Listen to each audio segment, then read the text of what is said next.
आप देख रहे हैं डॉक्टर साहिब आपके साथ मैं हूं मुस्कान। दर्शकों, आज के इस एपिसोड में हम बात करेंगे और ये जानेंगे कि अगर कोई भी महिला आईवीएफ करवाती है, अगर उन्हें किसी भी प्रकार की कोई भी बीमारी है, तो क्या आने वाले समय में वो बीमारी बच्चों में भी हो सकती है या नहीं। इसी बारे में तमाम जानकारी लेने के लिए आज हमारे साथ मौजूद है बिहार के जाने माने IVF specialist doctor Himanshu Roy. Sir नमस्कार, बहुत बहुत स्वागत है आपका। Thank you. सर, अगर हम बात करेंगे किसी को भी अगर कोई बीमारी है, अगर किसी भी महिलाओं को अगर वो आईवीएफ करवाती हैं, तो वो बीमारी क्या बच्चों में आने का जो संभावना है वो बढ़ जाता है। इस बारे में थोड़ा आप बताएं। हाँ, धन्यवाद। बहुत इम्पोर्टेंट क्वेश्चन है ये, इसलिए कि काफ़ी जो महिलाएं आती हैं हम लोग के पास इलाज के लिए, कुछ तो उसमें स्वस्थ रहती हैं बिकॉज रिप्रोडक्टिव एज ग्रुप की महिलाओं का अधिकतर स्वस्थ ही रहना भी चाहिए। बट बहुत लोग जिन्हें बच्चे नहीं हो रहे हैं उनमें ये रहता है कि कभी कभी ऐसे डिजीज़ रहते हैं जो कि बच्चे को पास ऑन हो सकते हैं।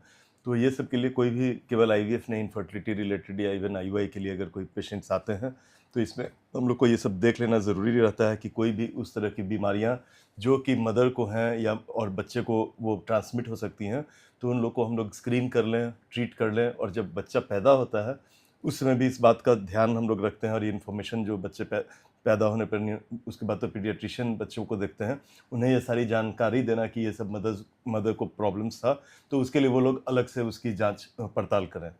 तो केवल बीमारियां केवल बीमारी के चलते नहीं बल्कि दवाओं के चलते भी हो सकता है कि कुछ प्रॉब्लम हो बच्चों को। बहुत सारी दवाएं भी ऐसी होती हैं जो कि मदर को ड्यूरिंग प्रेगनेंसी देने में हार्मफुल होती हैं, आफ्टर आईवीएफ या आफ्टर आईयूआई भी। तो इन सब बातों को हम लोग को ध्यान रखना रहता है। जैसे इन्फेक्टिव डिसऑर्डर्स जैसे होते हैं, वायरल डिजीज़ है, एचआईवी है, हेपेटाइटिस सी है, हेपेटाइटिस बी है, और भी तमाम तरह के इन्फेक्शंस होते हैं जो कि मदर को अगर है तो वो सब बच्चे को ट्रांसमिट होने का डर रहता है during pregnancy and during child birth also. तो उसमें औरत को सिम्टम्स है कि नहीं, कुछ डिजीज़ है जिसका कि हम लोग रूटीन में, जिनका मैंने नाम लिया, उनका तो रूटीन टेस्टिंग होता है।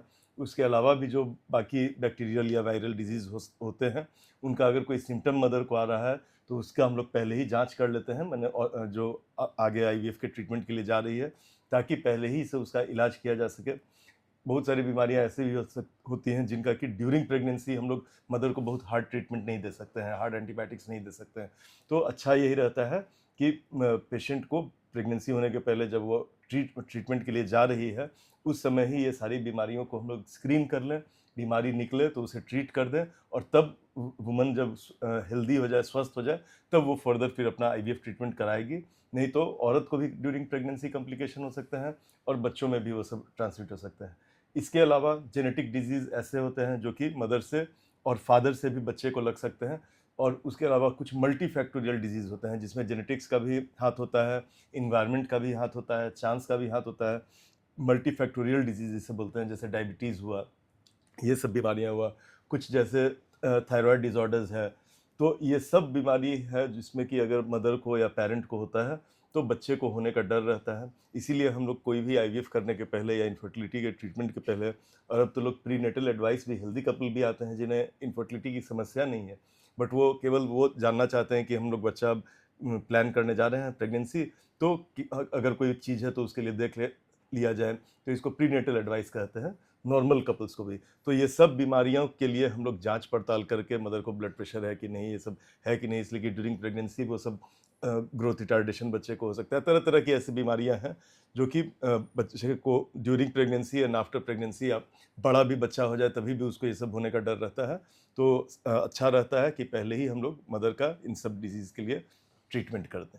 जी, सर बहुत बहुत शुक्रिया तमाम जानकारी देने के लिए। तो थैंक यू। आशा करते हैं दर्शकों कि आप भी समझ पाए होंगे कि अगर कोई भी महिला आईवीएफ करवा रही है तो उनके बच्चों में ऐसी कौन सी बीमारियां हैं जो होने के जो चांसेस है वो बढ़ जाते हैं। और साथ ही डॉक्टर साहब ने जैसा बताया कि आपको रेगुलर चेकअप की भी ज़रूरत होती है। अगर ऐसा कुछ है तो अगर कोई भी बीमारी है तो वो पहले से भी पता लग जाएगा क्या है नहीं। तो आशा करते हैं जो तमाम जानकारी है आपके लिए लाभदायक रही। तो आज के इस वीडियो में इतना ही। अगर आपने अब तक मेरे चैनल को सब्सक्राइब नहीं किया तो तुरंत कर लिए, साथ ही हमारे फेसबुक पेज को लाइक करें। वीडियो देखने के लिए आपका धन्यवाद।